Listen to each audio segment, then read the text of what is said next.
right. Welcome everybody to OtterTalk number 21, hiring a professional handler. We're so glad to have an OtterTalk again. Yay! Tonight we have Michael Brantley and Nancy Martin here doing our presentation. I'm so happy that you joined us. We're going to go over hiring a professional to handle your dog tonight, from the process kind of from beginning to end. So if you have any questions, feel free to put those in the chat directly to either me or to Sarah. And then if there's time at the end, we will go over those questions at the end. And if there's also time at the very end, if there's still time remaining, we'll open up the your microphones for actual chat at that time. So again, thank you so much for coming. We'll go ahead and jump right in.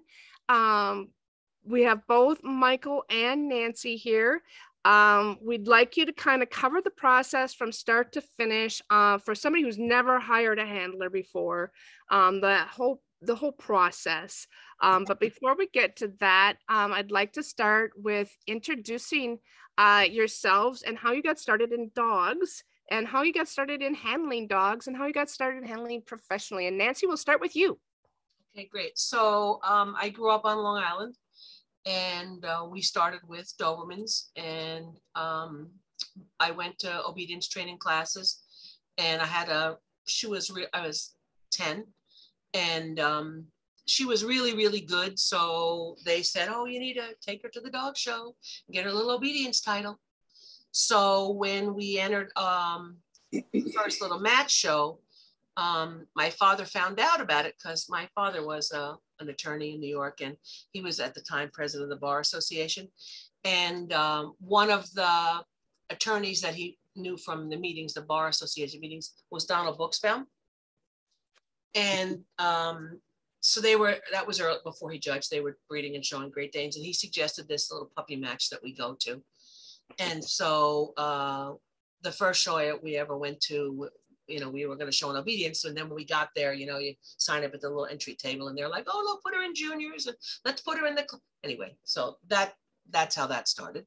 And then after we bred her, because that's what everybody does with their first dog, I bred her to a dog that was owned by Terry Lazaro Hunt and Pat Lawrence. And then we kept the puppy from that second litter. The first litter I bred to wasn't really relevant, but from the second really good litter. And then Terry asked me to come work for her during the summer. And so that was how it sort of started. And then I was about 12 at the time. And my parents weren't that keen about me being on the road every weekend. And so then when I was about 14, I worked for Bill Traynor for a couple of summers, and also Janie, and then Bob and Jane Forsyth, who were very famous, successful handlers. They were like, you need to come work here full time.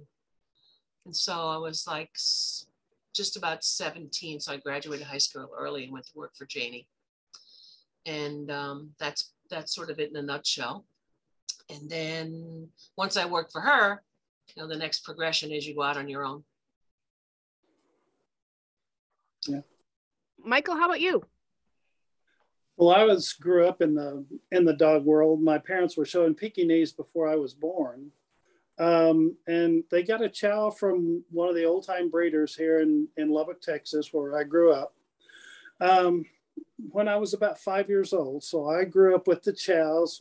They started showing them, threw me into the juniors ring with them. And, showing a hard-headed Chinese breed is the best training that I think anybody can get, because they're not easy to show. Anyway, I grew up showing these dogs with my parents, and another breeder approached me when I was, 17, 18 years old, and said, hey, would you take my dog out and see if you can get him finished? And I'll give you money for it. And I'm going, really? This is cool. So yeah, so it started about then with handling a little bit professionally, part-time. I would work occasionally for other handlers and just pick up a few things here and there. But honestly, other breeds that I learned how to show, I would watch them ringside, study them, read the standard, find the breeders that were breeding the ones that were doing the most, and learn from the breeders. And you know, it ended up being a profession. We continued to breed our own dogs while I was handling. Not as much because I ended up showing client dogs rather than mine. But you know, a hobby that turned into a profession through the years, and did it for 50 something years. So it was quite a deal. Awesome. Thank you for those bios. I appreciate that. So let's start out. Tell us who should hire a handler. So we have our nationals coming up. And so say somebody has a dog that people have told them, hey, that's a really good dog. You should have that dog shown, or you should show that dog. Tell us who should hire a professional handler as opposed to trying to do it themselves. So first of all, especially in a breed like yours, with such a small, you know, pool of breeders, you're going to be working with somebody that should be your mentor. So that's the first thing. And so somebody telling you, maybe like at a handling class or some sort of a thing like that, may not be somebody who really knows what they're looking at. So I would say it would be important, whoever your breeder mentor is, to have, you know, you would have known when you purchased that puppy if it was or wasn't show quality. And then you have to make sure that if you do have a show puppy that has the proper registration, then I would say, you know, part of the decision would be coming for the breeder, because you certainly don't want to be showing a dog that the breeder sold as a pet. So that's first off, is that you really want to know from your base, especially in your breed. I mean, if you breed 50 litters of Goldens, you could lose track of somebody, but nobody's losing track of any Otterhound puppies. No. Right. So that's one, and that's important because when you have a small gene pool, you really have to be on top of that. So that's number one. So let's say you really feel this puppy has the quality. You know, my suggestion always was with new clients, and this is not necessarily for more experienced long-term breeder clients, but for that young family or young person that got a dog, and this is their first show dog, and they have a show quality dog from a responsible purebred preservation breeder, I always would say you are so much better off to hire somebody, and part of your discussion of the hiring would be from your original mentor. Is they may live in a different region, but you're going to have to somebody that could be proficient in your breed, because you, as a novice person, you're nervous, you're insecure, you're not necessarily sure of, you know, what the judge may ask. You know, it's a lot for a young novice kind of person. It may not be a young person as far as age, but a really young person within the sport. You're not going to have an opportunity to really learn. I would suggest, especially a show like your national, it would be really great to have a professional handler, somebody who is proficient in your breed, show your dog so you can sit back and really objectively visualize what your dog is or isn't, like another exhibitor looks at your dog. Because when you're showing your own dog, you do not see what the judge sees, and you definitely don't see what the ringside sees. So and of course you love your dog and you see that dog 24/7, but the judge has 2 minutes and the rest of the audience has 2 minutes to assess your dog. And so I always told people that even if only one time you had somebody show your dog, especially at a place like the National, it's a really good investment in your future in the sport. And also it would lessen the chances that people get turned off. Oh, I got dumped.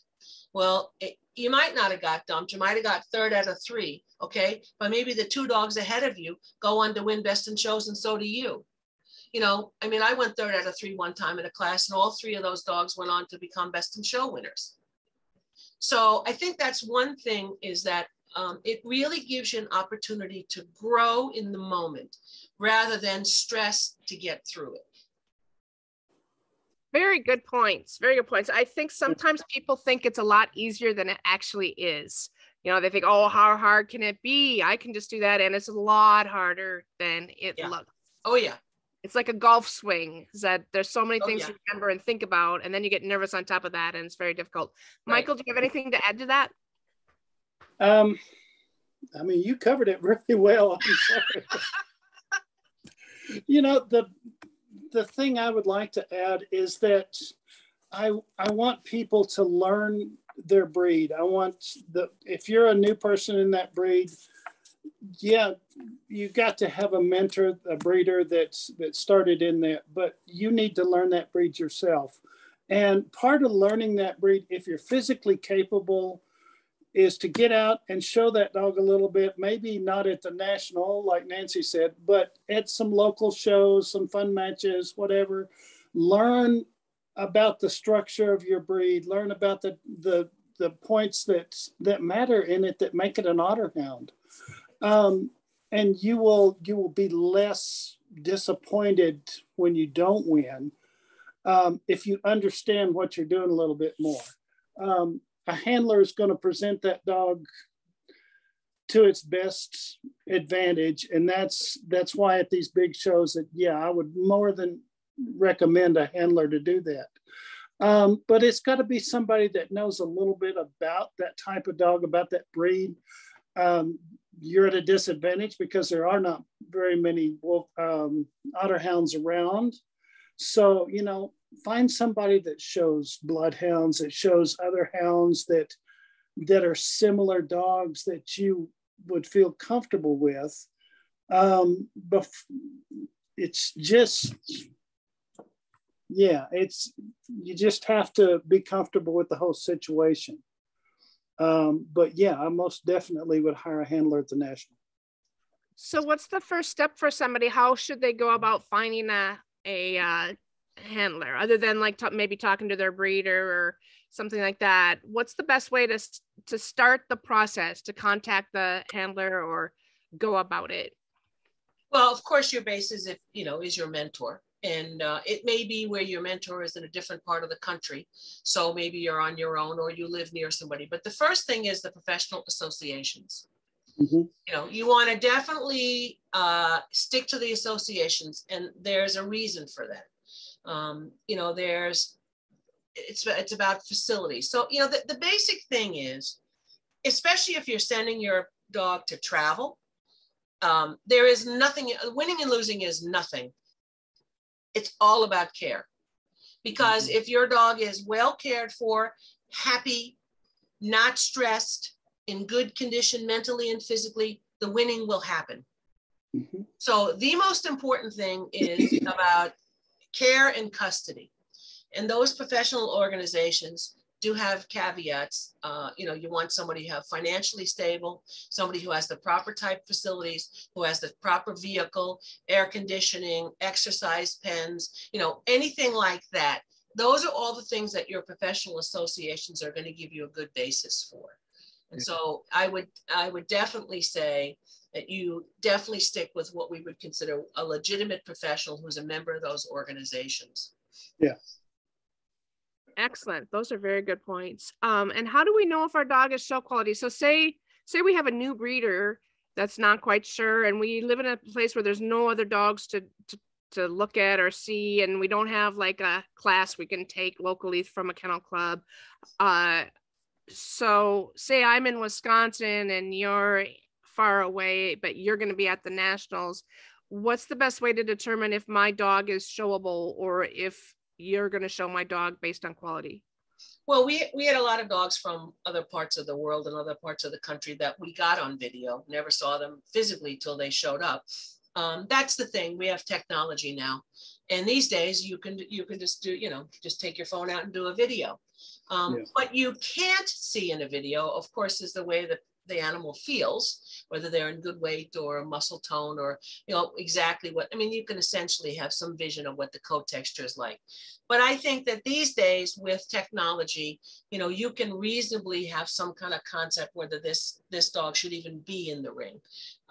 And so that's your basics, as long as it's show quality. Because I will also say, some of my best clients that were with me for 40 years, that started with kind of a mediocre dog in a breed that didn't really matter. One was I had a guy, a blue Great Dane. He was an orthopedic surgeon, and he had a blue Great Dane puppy that was not a great one, but he turned out to be one of the better clients I ever had. And I got some of the most unbelievably gorgeous blue Great Danes for him. So I also feel like, especially in a breed like Otterhounds, you know, if you have a golden retriever that's going to be a struggle to finish, that's one thing. But if you have an Otterhound that's going to be a little bit of a struggle to finish, that's a different situation because the competition is less and there's just less numbers. And so an Otterhound, maybe a 5 or a 6, is still incredibly valuable to this breed in a breeding program, particularly if they have good genetics as far as health. You know, that's another thing. And, you know, just because it's not a great one and maybe it's a little hard to finish doesn't mean that that dog can't go on to do really, really important things in the future of the breed. Additionally, that client, you never want people to think that their kid is ugly, you know, because that's a really bad thing. You know, anybody who looks at your dog and says, oh God, that thing is awful. Okay, that is a person that you should never hire, ever. Well, what if somebody said, look, you know, I think this dog has some really, really good qualities and some other very negative qualities. But in your breed, due to my experience in it, the good still outweighs the bad. Mm-hmm. And so I think this is important that we try this. And then I always would do with a dog that I wasn't sure about, 6 shows. And let's see where we go. But those dogs traditionally, you know, you'd want them to have in your kennel and get them in really good condition, because that's the other part of it is, are they in condition to win? Yeah, it's very difficult to take a dog ringside that you haven't had your hands on before.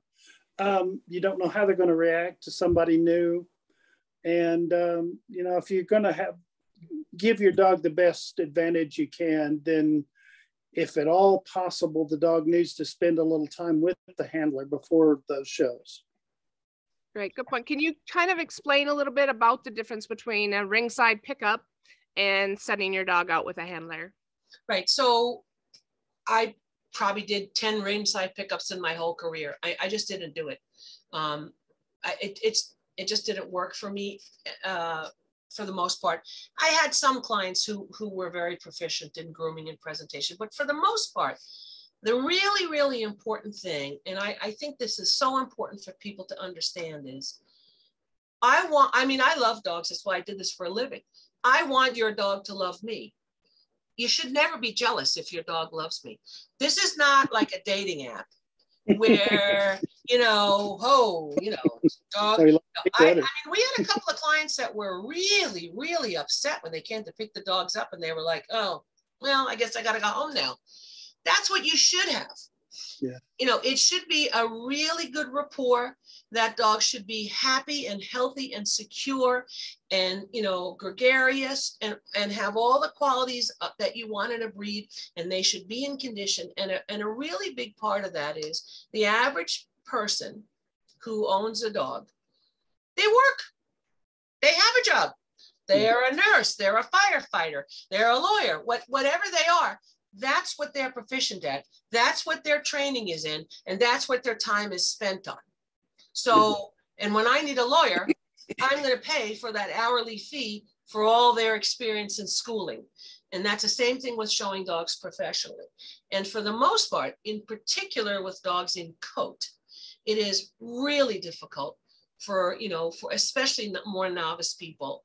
Same thing with breeders when you have too many, to keep them in really tip-top show condition. And that's the difference is ringside dogs, they have no rapport with you. They're not necessarily in the presentation of the style that you think, because all professionals that are really proficient in certain breeds, I mean, breeds all matter, but everybody has breeds they're super proficient in. You really have a vision of what you think you want the judge to see. That's your vision of what that breed needs to be. And a lot of times that just doesn't happen when they're hanging around sleeping on the couch, or maybe you don't see that their nails are long, or, they need their, some work on their coat or the temperament, or they're a little sensitive with their tail. So they need a little bit more relationship with you. And plus there's also factors of where the show is. Some dogs do not perform well indoors. Some dogs do not perform well outdoors. Some dogs are good in both. Some dogs are not good in either. And so, some dogs don't like rain. Some dogs aren't good in hot weather. I mean, there are so many mitigating factors, and that's up to a really, really legitimate professional who really knows what they have to have some concept of what needs to be done to make that dog really shine in the ring. Yeah. Excellent. Yeah, I agree. Yeah. Excellent points. Can you tell us a little bit about like the fee structure and contracts and stuff like the actual background stuff that happens? Well, those things are what's really important with your organizations, because your organizations have those are written in stone. You need to have a rate card. The rate card is the rate card. It's not a rate card for you because you live in a $3 million mansion and a rate card's different for you, right? Everybody pays the same, right? This is what the rate is. I walk in the ring, you pay me to show your dog. But what you really do is you pay me to get your dog in condition to show. That's what it's really about. And to choose the place, like we just said before, about where this pet might be a better situation. So your fees are orchestrated, and you are adhere to that, and you should be getting billed every month. And before you ever enter a show, you make a determination with your client who's going to do the entry fees. We always liked to do the entries because the clients always forget, oh my God, it's 12:03, I forgot. Yeah, right. And their dog was, going to win 5 points to somebody who gave them 2 points the last week and they missed the entry, this kind of thing. And so what we always like to do, but we had where the credit card was on file, where we did the entries and the client was billed for it. And then that way they can see where their money's going. And that's a big part of it. And, these days, you have all kinds of options, PayPal, there's all kinds of options for payment. And so you have a structured fee. And we had a lot of clients that, they had a budget, how much they were comfortable with. That should be something you need to predetermine. And, sometimes we would have people say, well, I only want to do about 6 shows. And then all of a sudden we're at 5 shows and the dog has 14 points. That's a different thing. But for the most part, those are things that avoid any kind of conflict. It's just like everything else in business. If you know what you're getting into ahead of it and you have a clear understanding of it, there's not going to be any conflicts. Absolutely. Absolutely. And the contract is another part of that. Make sure that you've got all the particulars worked out between the two of you and that it is in writing. It just makes sense, and there's less misunderstandings in that respect, because people forget what they say. So, write it down. Great. That's good points. Can you tell me a little bit, or us, not me, describe the owner's responsibilities to the handler and to the dog? Yeah, that's a really important, because it's a relationship. I mean, it's like a marriage. All successful client-handler relationships are based on mutual trust. End of discussion. That encompasses everything. So I trust to send my dog with you, that you're going to make sure that dog is cared for at all times. That's it. Because really nothing else matters. And so the owner's the same thing, though. I trust the owner not to make mistakes when the dog goes home. I trust the owner to not bounce me a check. I trust the owner that when I try to do entries for the national, then their credit card is declined, right? It is a mutual trust thing. I can't show your dog if we can't get it entered. I can't show your dog if you can't afford to pay for it. Conversely, neither should you be doing those things. Secondly, as an owner, if we say, okay, this dog needs 6 months to grow up, maybe we showed him 2 or 3 times in a puppy class, puppy dog, puppy bitch, something like that. And we determine that, we've gotten our basic training down. The dog understands, it's traveled, it's been in the truck, it's been in a building, it's heard a loudspeaker, it's had all the positives. It's just not ready yet. And we trust you to keep that dog mentally and physically sound during the times that you have the dog at home. And so that when we're ready to show the dog, you're going to bring that dog back in some sort of a reasonable condition, which you should have learned with your previous relationship with the dog being shown. Yeah. Yeah. Yeah. And add to that, the owner's responsibility for the basic training of these dogs is so important. I had a couple of clients that we called their dogs farm fresh. because they just came off the farm and we had to start from scratch. And that's not fair to the dogs. It's not fair to the handlers. Costs the owners more money in the long run, because you're ending up having to keep the dog for 6 months just to get him to walk on a leash. So that puppy training, that basic training, coat care, physical conditioning, all that stuff is something that the owners need to be working on before that dog even goes to a handler. Can you go into a little bit more on that? What the owner should do to get that dog prepared for showing? So say you have a young dog that you know ahead of time that you are going to have this dog professionally handled, but it's not quite the age either to be competitive, or maybe, you know, you don't want to start it at a certain age, whatever. What should the owner do to prepare that dog to be ready to go to a handler at some point? Well, like he said, the basic training, you know, leash breaking, you know, socialization, right? That kind of thing. You know, if you don't have training classes in your region, go to the mall. You know, go take them to Lowe's, take them to Home Depot, all those places. You know, a lot of those farm stores, Farm and Fleet, all those farm stores. You know, Tractor Supply, all of them. They're all welcome pets. PetSmart welcomes pets. I mean, obviously. And so you can have some socialization there. You can have people touch them. You know, there's all those kind of things. The big thing, and I agree with Michael, you know, if you, and keeping litter mates can always also be a disaster for breeders, because, you know, they're not getting the socialization. But I mean, for this purposes, you know, we're really gearing more towards people that have one dog currently that they're interested in showing. But for sure, if you have more than one, you're gonna have to do some extra homework on the other end, because it is I agree with him. It's really unfair. It's like kids. It's really unfair to have them perform in something that they have no concept of. Yeah. Do you have anything else to add to that, Michael? No. That's exactly what I was thinking. Cool. Can you talk a little bit about at the show? So now you've had a dog, and the dog has been with you, and now mommy and daddy are at the show. Can you tell us a little bit about ringside etiquette and what owners should do and not do? Well, that's another one of those things where communication comes in. Because let's say I've had your dog for a month and a half. Let's say we have a puppy dog, and he came at 4.5 months, because he's going to be 6 months and 3 days, the day of the first show. And the puppy needs training and needs socialization. The last thing we want is for you to come running up and hug it 2 seconds before the ring. So we're going to explain that it's like a sporting event. You know, you kind of don't see moms jumping out of the stands and running up and hugging the son who just hit a home run, right? They want to, but they know not to.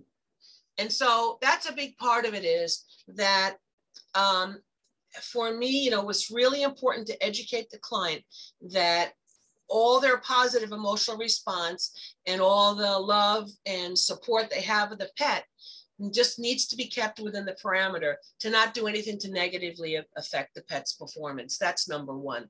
And then the other thing is, you don't want it to be like high school where, you know, you're upsetting the other people in the classroom. You know, Tommy's cheating, right? Or Tommy's sneezing. And so you want it to be where you have some decorum ringside. You don't scream, you don't jump up and down, you know, you don't go running under the tent or running down the hall. Oh my God, that's my dog.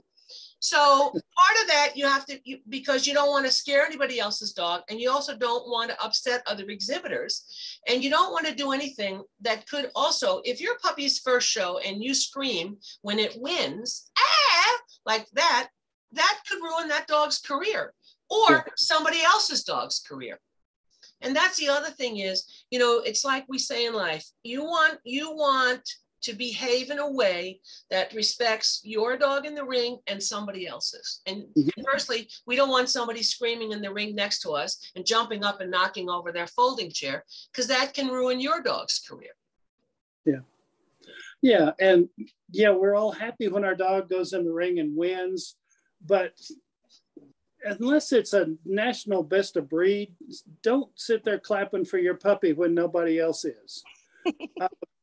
Yeah, I know you want to. I know you want to cheer on that puppy, but it's just not etiquette to do that.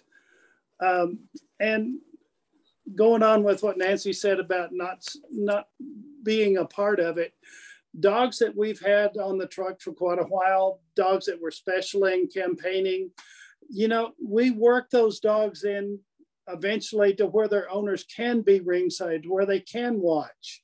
Now there's times even when those veteran dogs will go out there and they see their owner and go, hey, I'm going to go see you.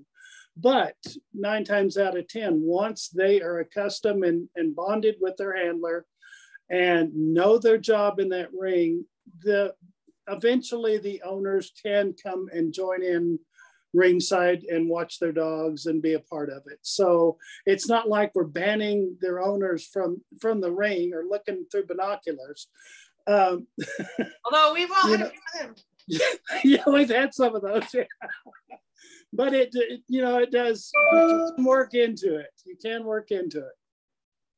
I have something to add to that too, just to piggyback on that. Don't be a distraction to your dog or anybody else's dog. And the handler is the boss. So if the handler says beat it, you leave. If the handler says stand over there, you stand over there. But if you're going to hire a handler, the handler is the boss, including of you. And I'll add one thing to that, and that is it's a very hectic, stressful situation. Don't get your feelings hurt if your handler is short with you, says, I need you to get out of here, or Nancy's from the East Coast. She's going to say, get the hell out of here. You know, I mean, potentially, so, yeah, basically, yeah. So don't be offended over it, because we're wanting your dog to perform their best, and at that certain time in the thing that you're hindering that. So don't be upset over it. I agree. I have a spouse whose voice really carries, and I'd be in the ring and he would be talking, but he was talking loud, not knowing it, and the dog would be like, woo, there's daddy. It's like, oh, I'm gonna kill you. Yeah. Steve, no. Yeah. Ask Sarah about that. Yeah. So all good points. Again, another kind of etiquette thing. Can you talk a little bit about ring time conflicts? So now you have a handler who's a busy handler at a busy show with multiple breeds, and now there's a ring time conflict where the handler needs to be 2 places at once. Can you just talk a little bit about what an owner can expect to happen in that instance where there might be multiple dogs at multiple rings all at the same time? What can the owner expect to have happen? Well, I can tell you, for one, you can go to a dog show with 2 dogs and have a ring conflict. Mm-hmm. No kidding. So you don't have to have a lot of them. All you need is more than one. First of all, that is predetermined prior to the minute you go into the ring. Traditionally, though, I will say traditionally, if I have assistants, I always personally preferred to have my assistants show the dogs, because they were part of their daily care. All the kids that work for us, they live with you. Those dogs know them, and they know the ins and outs, and it's just a better experience for the dog.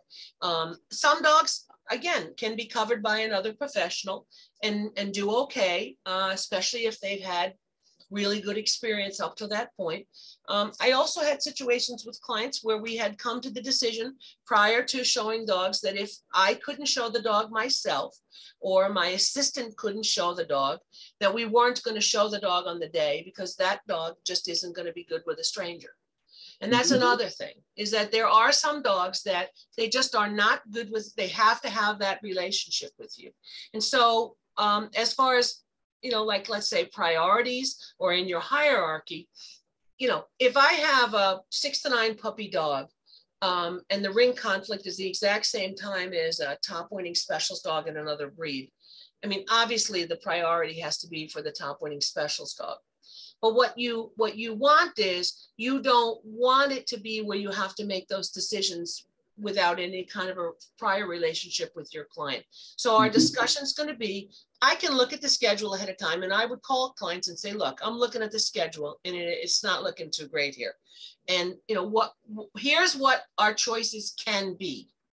And then you make that determination. But traditionally, there are times where you're not going to get to the ring. That's just the way it is. I mean, it does happen. But as long as you know going into it what will happen and that you've made this decision as a unit, then there shouldn't be any kind of a problem. Yeah. Yeah. I agree. So again, it seems like we have a recurring theme. It's all about communication between the handler and the owner. Communication. It is. Before it happens. Yeah. I agree. And my best relationships with any handler are the ones that we end up having a ton of communication, a lot of, back and forth, a lot of, just frank conversations about where you feel like you can ask that handler anything and they feel like they can tell you anything. The better the relationship, the easier the whole process is.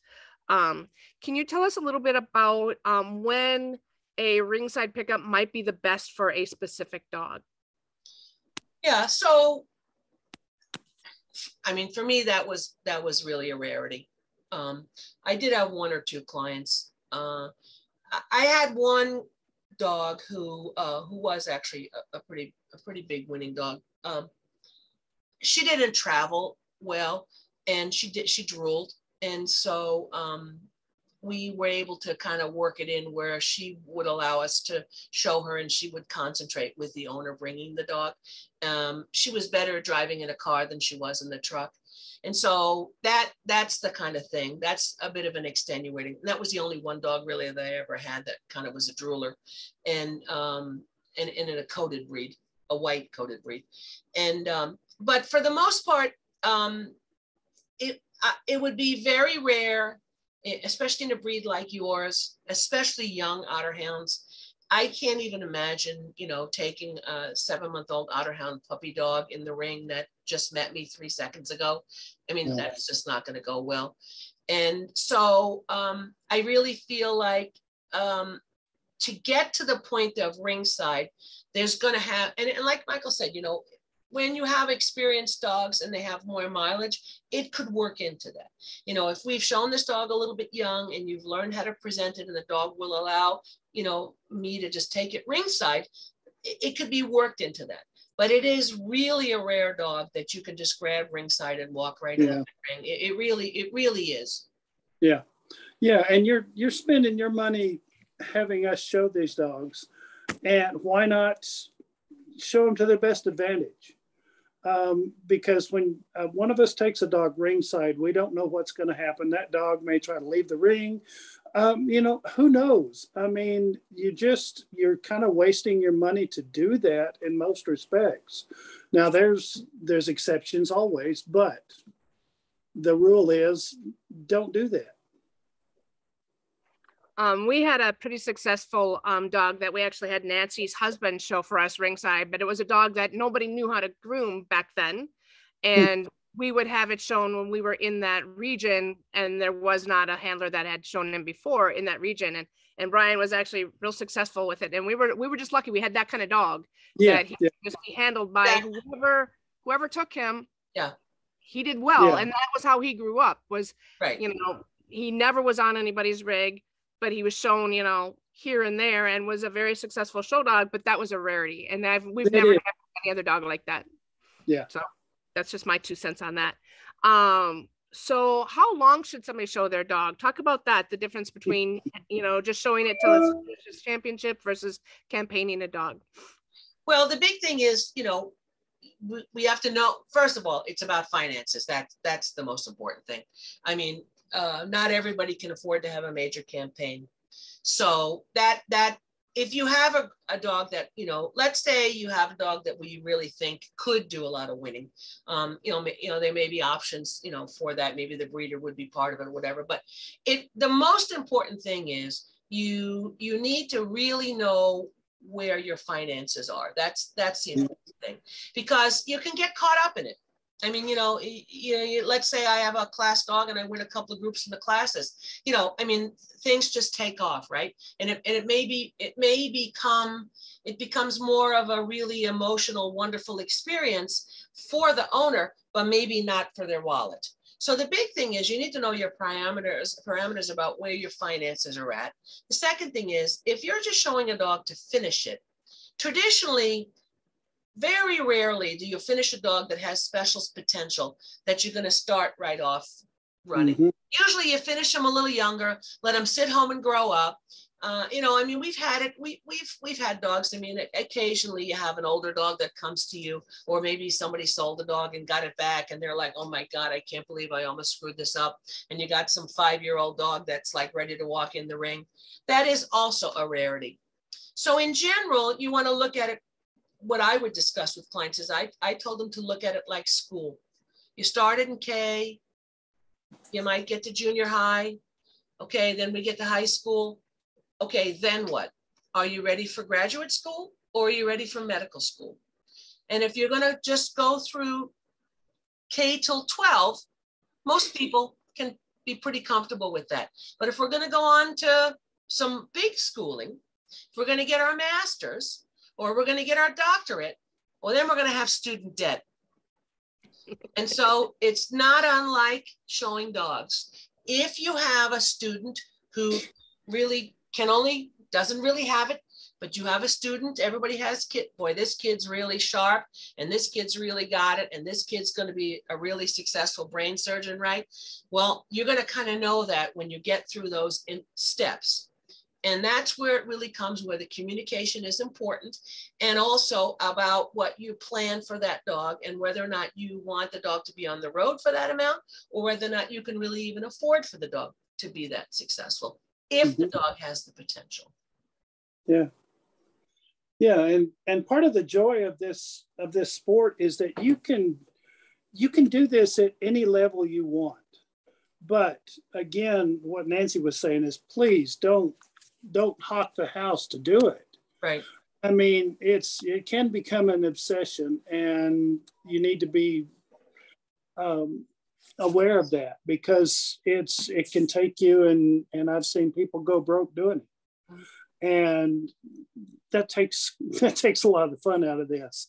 But you can show a dog as a class dog, finish their championship, have fun doing that.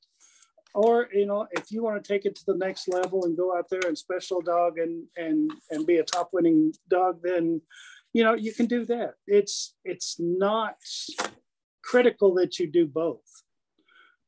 Just, you have to do it at the level that you're comfortable with. Yep. And winning can be addicting. It's hard to It say. Is. Yeah, it is. Once you start winning, you're like, wow, that was fun. It's hard to stop if you're, on a tear, and it's hard to manage, but the wanting to continue versus the, oh my God, it's really expensive. Yikes. Give us some information on how a person, dog owner, how to avoid conflicts and pitfalls. Anything that you can think of off the top of your head that would save people some strife. Well, the big thing is communication. The other thing that's really, really, really a big problem in life, but also, unfortunately, in this microcosm of life, our sport, is that friend on the phone. I watched Nancy show the dog and he galloped twice. That's why I got sick at it too, right? Okay, so there's that. I can tell you, I never lost anything really important with any dog that broke gait, galloped twice. I tripped and fell probably 15 times and still went best in show. Things happen. A really, really, really important thing is I always tell clients, when in a discussion, or did tell clients, you need to relate this to other professions. Just like I said, if you go to the doctor and they say, look, that arm needs to go. I have to cut your arm off, or that's it. It's got to go. And you say, no, I'm going to keep the arm. Okay, well, what's going to happen if you keep the arm? Because the doctor said, arm's got to go. Okay. Or the doctor said, arm's got to be fixed. And if you choose not to, you're going to pay the consequences for that choice. Why would you go to the doctor and not listen to the opinion? Same thing with your attorney. If your attorney says, don't call that person up and say what you're going to say, because you're going to go to court. Okay. So it's really, what's really difficult about this business, probably more so than any other animal related business, is that these sleep in our bed. Yeah. You know, they sleep in your bed. They sleep on your couch. Okay. And, you know, horses don't do that. Cattle, unless you're a little wacky, they don't do that. So all those other professions where you're dealing with animals, where you hire somebody to maximize performance and maximize success, it's not sleeping in bed with you. So it's a very, very complicated relationship. And so I always told clients, if you don't believe what I'm telling you, then we're not going to continue in this relationship. It's like dating. If we're not having fun at dinner, it's not happening again.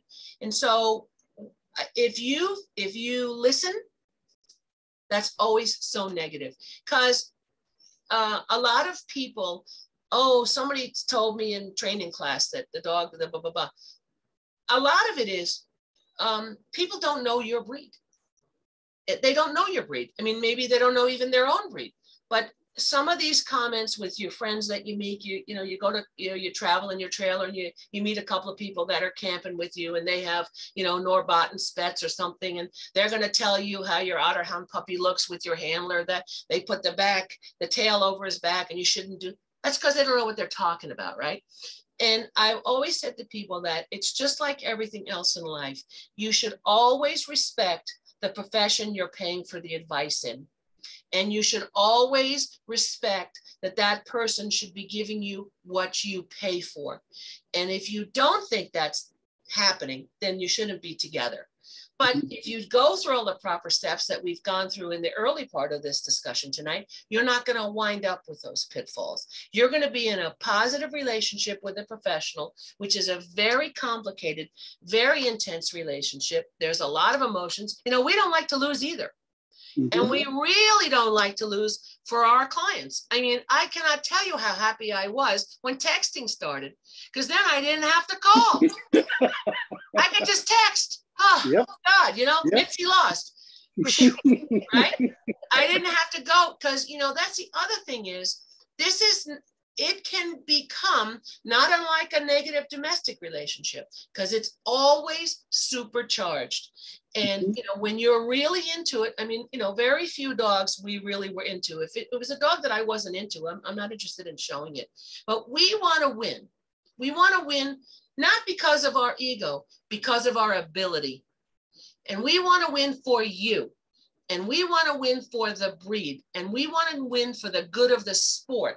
And we want to win to keep people happy and engaged for longevity, not just because of a couple of bucks. Because I don't necessarily need you, because I could show a dog for somebody else. What I do want is I want my relationship with you to be positive, because we want all kinds of good things to come of it. And so I really feel like it just goes back to all the basics of communication. It does. It does. And I'll add to that if you ever special a dog, and it's something I told any of my clients with the dogs that I specialed for any period of time that did a lot of winning, is the more your dog wins, the uglier it's going to be, because people are going to start slamming this and slamming that. This dog is this dog is this is wrong with that dog. This is wrong with that dog. If you start listening to that, it taints everything, and you just have to shut it off. You have to develop a thick skin and listen to your handler and trust your handler to be doing the right thing. Very good point. I was actually going to say that when I was listening to Nancy, is that the better your dog does, the more enemies you create. Oh, absolutely. People are jealous, and people are more than happy to say mean things about your dog. I don't think they're really enemies. I do think it's a jealousy. I think it's a lack of education, lack of understanding, and jealousy. I mean, there's problems everywhere, but I really think a big part of it is just people just are really jealous. Yeah. Yeah. And like I said, there's a lot of emotion in this business because there are best friends as well as animals we're showing. So and it's very competitive. People want to win, and people are jealous if you win and they don't. And it comes. Well, they use the term pony mothers for a reason. Yeah, they do. Yeah. I have not heard that. Oh, those horse show mamas are brutal. Well, I mean, look, it's the same thing. You can relate to all this negativity of dog shows when you have a baseball game with these, little leagues and the parents are beating the crap out of each other, right? This is insanity, right? But that's part of it. Is I just think, like Michael said, what I'm going to go to again is that this is such an intense relationship because of the proximity of that. You don't put the horse in the barn and go, they come in with you. They sleep in hotel rooms with us. They travel. It is a very complicated relationship. Mm-hmm. Very true. So if an owner doesn't like what they see as far as outcomes or handling, how would you encourage them to approach you? Well, first of all, they should never be needing to be encouraged to approach me.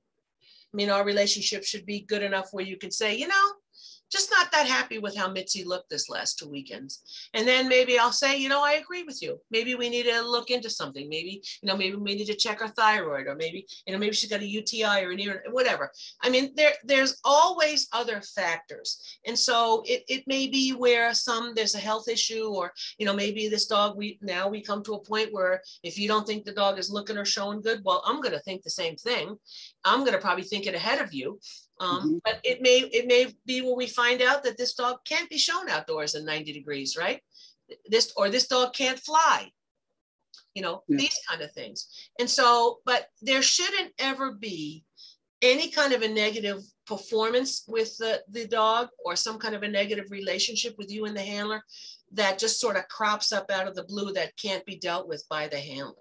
Can't be discussed, right? I call people and say, I'm kind of shocked because, here I am, all of a sudden your dog is like, there's grandma right out the ring. Or, I find out that this dog really can't handle being around a bitch in season.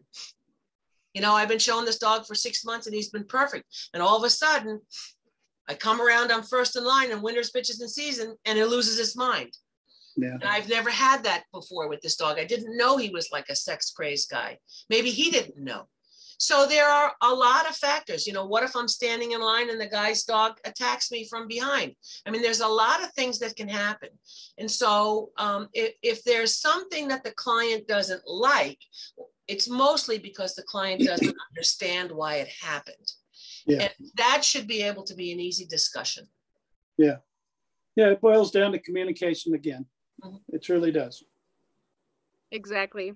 How do you find out that a handler has a bad reputation or is not liked by the judges? Well, I just think that's a horrendous question. I got to tell you. It is. It's not even bad. It's horrendous. Yeah. First of all, your professional organizations are there. So if there's ever been any complaints about anybody, that would be forwarded. Everybody has people they like, and everybody has people that they don't like. I mean, I can tell you that there were a lot of judges that I showed dogs to that I would never wish to have dinner with. But I did respect them. And I'm sure a few felt that way about me. But more importantly, all that matters is the basis that you already have. You want to watch those handlers. I mean, I told clients, just show up at the kennel, right? Just show up. You want to see the kennel? Show up at the kennel anytime. It's whenever. I mean, it may be 4 a.m. I'm going to strangle you, but we want you to feel like you can come at any time. Nothing should be being hidden. If you feel like your dog isn't being cared for properly, well, then you didn't make a good decision in hiring that person to begin with. You did not do your due diligence. Right? The easiest thing to do is walk through the grooming area. Whose crates are dirty, right? Whose dogs are panting? Who's got dry buckets? Whose X-pens stink, right? Who doesn't have a generator? All of those things, that's the stuff that you should have been doing before you ever hired anybody. Yeah. As far as personalities with who judges don't like, there's no question in the history of this sport, there have been professional handlers that predominantly large amount of judges didn't like personally. And that's for a lot of reasons. But that doesn't mean that I don't think on the day, if that person had a dog of quality, you still can't be successful. I think the big part of it is that question, I think, forests to interject personality issues rather than professional observations. This isn't about who likes who. And this isn't about whether that person's an idiot. This is about whether that person has no dead dogs in their truck, which a lot of them do. A lot of them have. I can say that's the thing. I don't care if I had never won a point in my life. I never had a dog die. I never had a dog die in my kennel. I never had to find an emergency clinic on the road. And I never had an accidental breeding. And to me, I had a successful career just for that. Yeah. Those are the kind of things that clients should expect. They should be trained to expect it, and they should be taught to take nothing less than that just for winning. Yeah. Thank you. I got nothing to add to that. What are your pet peeves about owners? Well, it's like, it's like everything else. Relationships are complicated. Yeah. I think, I have to say, some of my more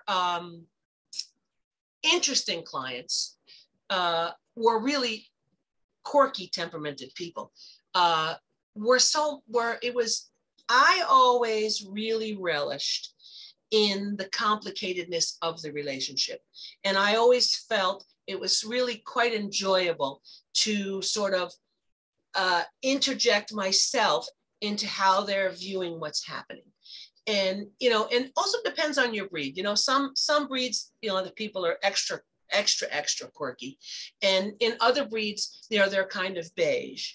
And so, I mean, with a breed like Otterhounds, it's such a small group of people and such an amazing, amazing breed and such a complicated breed and such a misunderstood breed that I think the big thing about the client-handler relationship, it's just like a lot of other things: communication, self-respect, okay, mutual decisions, and without a doubt, no crap, no bullshit.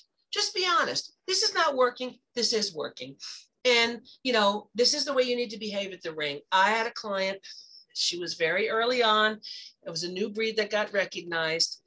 And she shows up at the dog show in her hunting trailer and pops open the doors. And we're at the show site. And they're running all over. And I'm like, okay, that is not going to work here.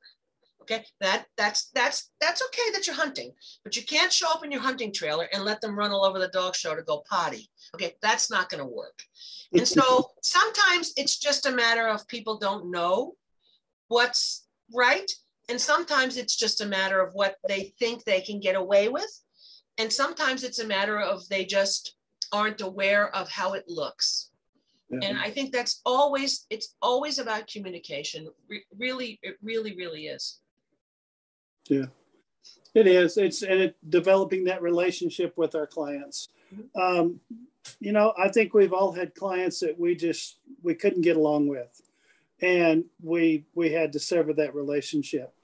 And maybe they had a dog that went with somebody else after that and did great things, and that's wonderful for them. They were able to work with those people. But this is a personal relationship between people, and a very emotional relationship because we're dealing with dogs, we're dealing with our pets. So it's like you said, Nancy, it's complicated. It is. And we all have, in the heat of the battle, we've all said things that we wish we hadn't said to our clients and to ourselves. But overall, it's you just got to treat it as any other relationship. And I will say that I have, even after retiring, I have so many good friends that we handled for through the years that, it's not just because of the dogs.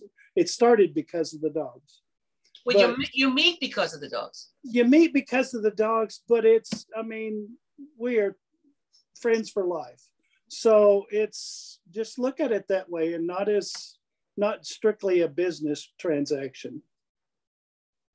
Good point. Is there anything else that you would like to share with us or like us to know, or like anybody that watches this later on YouTube to know? Nancy, I don't have anything. Anything that I failed to ask or that we didn't cover that? No, I think that you got them all. I mean, you know, the other thing I would like to add that we didn't hit on is that it is really important to have a veterinarian that's part of the team. Yeah. And that was something that was a problem, especially with certain breeds. Like a lot of my Porty clients who, you know, prior to the doodle craze, right? A lot of people got a Porty and they always had these, you know, kind of upscale vets and, you know, in a, you know, kind of a, you know, a high rent district that were just dying to neuter them, you know. I mean, that is the other thing, is that part of a good relationship with any handler is both the handler who has a veterinarian, that's a really intense relationship, but also for the owner. It's so important that they have a veterinarian and which is great in your breed because you have a veterinarian who is a breeder, which is like unbelievable, is that you have a veterinarian, because that can cause some consternation and cause some problems in a relationship.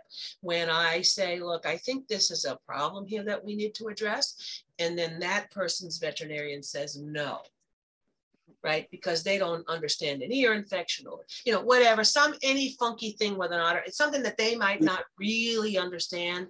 You know, that is another thing. And I think it's very, very important that you have breeder-friendly veterinarians and use a veterinarian, or at least have your veterinarian, let's say you live in Kansas, would maybe be willing to talk to that veterinarian in Maryland. Right? Because that person really has expertise in the breed. And that is the one that we didn't discuss here that I think is really, really important in any successful handler relationship, but in any successful person with showing and breeding dogs is a veterinarian. Yeah, that's basically why I'm still living in Lubbock, is because of the veterinarians. It's not because of the temperatures. That's really, really a good point. And it's often really hard to find a breeder-friendly veterinarian or a show dog-friendly veterinarian. Yeah. We've gone through many vets trying to find that. And we travel far to take all of our dogs to that show dog-friendly, breeder-friendly veterinarian, because it is very hard. No matter how big the city you live in is, it's a challenge. So well, it's a challenge also because, you know, the animal rights activists. And that's another thing that's always in our rear view mirror. But this is, you know, so many bad things about social media, but that is one very good thing about social media, is there is a on Facebook, there is a breeder friendly veterinarian listing. And so, you know, if you live in Skiatook, Oklahoma, you know, you put a shout out, say, hey, I just sold a puppy to somebody in Skiatook, Oklahoma. Who's the best local breeder friendly veterinarian, right? And that's what social media is so good for. But there is no question, because if you don't have that good veterinarian and you don't have good support, you know, there are a lot of problems that come from that. Yeah. Very good point. So anybody that has any questions in the participants, feel free to unmute yourself and ask questions. We'll do any open Q&A. We have some time available. Speak up quick though, so we don't cut you off before you get your question in. So anybody who has a question, Cindy? Hey, Nancy, real quickly, what was the name of the veterinarian link that you were just... says it's like breeder friendly veterinarians. If you just Google that, I think it's something like that. And I just think, boy, that's really great. I do too. That's great. Thank you very much. Yeah, that's a really good resource. What about grooming? What if you have a breed that takes a little bit more grooming than like an Otterhound? Do you need to find a handler that can groom that dog, or well, does a handler find a groomer that can do it? Well, that's part of it too. You know, it depends on how close in proximity you are to your handler, because we did a lot of pet grooming, especially like 1 million Porties after we finished them. We always kept them in coat. But, you know, if you live in an area far away and you do have a breed that requires grooming, local pet groomers, they're just like veterinarians. You know, if they're not going to understand what the show dog thing is, that's one thing. But most of our clients did go for pet grooming. You could talk to that pet groomer and say, look, this is what you do, this is what you don't do. You know, if you're going to bathe and brush out a Tibetan Terrier, do not trim it. Clipper the underside of the feet. That's it. Bathe it, blow it out, make sure it's not matted. You know, don't cut a hair. And so that's something that usually you can work with them, because honestly, dog show people that need pet grooming are great clients. That you're a great client because you're not bringing a matted mess for the most part, right? You know, Mike, you do pet grooming, right? You know, that matted doodle is the crime scene, you know, but a well-bred dog with good coat texture that you're going to keep in condition would be a great client for a local groomer, as long as they're willing to work with your advice. Yeah. I think he's actually asking the opposite question. I think he's asking about, what if you have a dog that you want to show, but handlers do not know how to groom that specific. Oh, that breed? Well, I mean, I'm the queen of those things because I did a lot of those beginning breeds. So I just went to the home country. Yeah. Like when Polish lowlands first came in, I went to Poland, you know, I mean, all those kind of things. So yeah, I mean, that's not always that easy, but that is a really great point too. But for me, same thing with pet grooming, because I don't know what to do with them either. But for me, you do your judge's education, you know, take the parent club judge's education, speak to the mentors, and study your standard.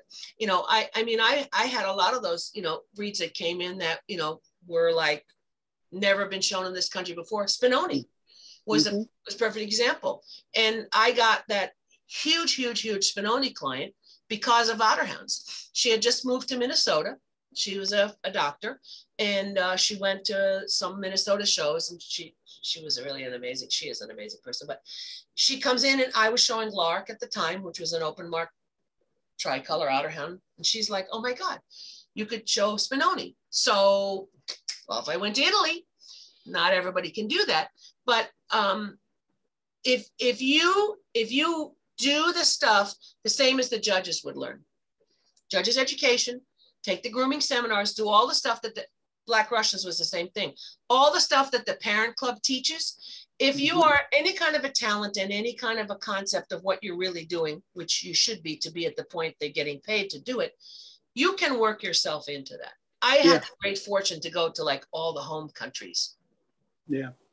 Yeah. But most, like you said, any of the handlers are going to, a handler that's going to take on a new breed is going to learn enough about that breed from wherever they need to go to find out about it, to where they can do the grooming for you. I don't know of any handlers that hire somebody else to groom for them. I mean, I just don't. Thanks. Yeah, I kind of misunderstood a little bit. I'm sorry. I could read his mind. That's how I knew. That's my husband. I know, because you knew that. Yeah. Set me up. Yeah. I knew what he was thinking. Yeah. And we did that in our breed. We've been in the breeds, you know, for a long time, since it was, you know, a few years after it was acknowledged by the AKC, and it was a huge problem. And that's why we did do ringside pickups, because there weren't handlers that were willing to learn or knew. We did all of our own grooming, and because we had to, not because we wanted to learn how to be Black Russian groomers, but because we had no other choice. Anybody else have any questions? Anybody? Nobody? Nobody. Was great. Thanks, everybody. Well, thank you. Ron has a question. Ron has a question. Okay. Go ahead. This is a question for Kathy, because Kathy's, all right, so we have a bitch that's 4. For me? Yes, Nancy. I'm okay. sorry. We have a bitch that's 4, and she was our pick out of the litter, but she stopped growing. And you saw it nationally, commented to Cindy that she was a nice girl. But she doesn't do well in the show ring because she's shorter than everybody else. Is it worth getting a handler to get her finished, or just move on? Oh, she's going to say yes, absolutely. Well, no, I'm not. Well, only me. You liked her. You're like, oh. But I would always say, well, she's small. Well, I'm tall. So there you go. Yeah. No, I mean, that's a really good example of whether, you know, you just say, you know, okay, she's not a big enough bitch to win, but she could still make her mark in the whelping box. And yes, of course, it's important to have championships, but it's not the be all and end all. And there's been a lot of big winning dogs, a lot of big winning dogs, and a lot of really wonderful dogs whose parents were not champions, or one wasn't a champion. And so in your situation, I think part of the problem with a breed like yours is if you had 100 Goldens in the class, you might be able to weigh, okay, this bitch a little small, but man, she got a layback, you know, she got a beautiful head plane, she got gorgeous pigment, right? She got a back of death. But in a breed like yours, it's like, I don't know. There's just never really enough time for a lot of judges to really attune their eye to be able to forgive some kind of things like that. And so I would say, you know, you do not need reinforcement of your vision of what she is and what she can be in your breeding program. And so I would say in that instance, it's probably a more positive to not show her, because you're going to get kind of bummed when you get beat up, or she doesn't win, or she doesn't really finish readily. Right. Whereas you could look at it and say, you know what, I know this is not good, but she's got good health, you know, she's passed her health test or whatever, and she can produce. And then you just have to work to make sure you have a dog that gives her what she doesn't have. Mm-hmm. I agree. And look at the big picture. Yeah, that's a really big problem with people, is a lot of times they're myopic, very myopic, you know, and this is a situation where the big picture, especially in a breed like yours, if she's not a big enough dog, that's kind of minimal to having had seizures already, or being dysplastic, or being undershot or overshot, or bit somebody, right? Or whatever, all the myriad of problems that can occur in this kind of a breed. And so you have to weigh that. That's just something that can be fixed real easy with breeding. Yeah. And she's a wonderful dog. I mean, well, and that's important, right?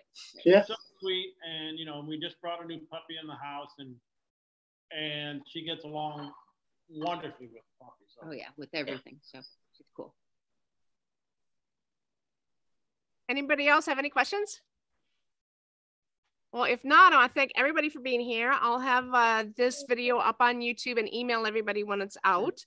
It'll be in the library. We've got a couple of OtterTalks coming up that we'd like you to join us for. We've got one on Thursday, August 4th on therapy dogs, and one on August 17th on senior dogs. Both of those are at 8 p.m. Eastern time. And thank you, Mike and or Michael and Nancy. I appreciate your time. Thanks, Robin. Thanks, guys. Thank Great to see everyone. We really are glad that you could spend your time with us, and it was very helpful. It was very interesting. Thank you. Thank you. Appreciate it. Thank you very much. Feel better. Thank you very much. It was great. Feel better, Sarah. Bye, y'all. Bye-bye.